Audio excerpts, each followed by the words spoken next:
السلام عليكم.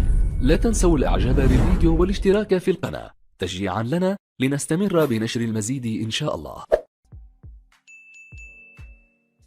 صباح الخير.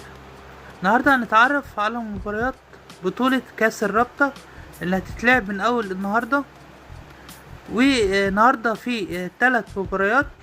في مباراتين هيتلعبوا في نفس التوقيت الساعة 3 مساء، بلدية المحلة سموحة الداخلية والاسماعيلي.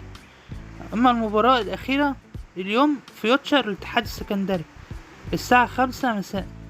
توقعات المباريات اليوم: بلدية المحلة سموحة اتوقع سموحة انه يكسب، الداخلية والاسماعيلي اتوقع ان الاسماعيلي انه يكسب، فيوتشر الاتحاد السكندري اتوقع فيوتشر انه يكسب.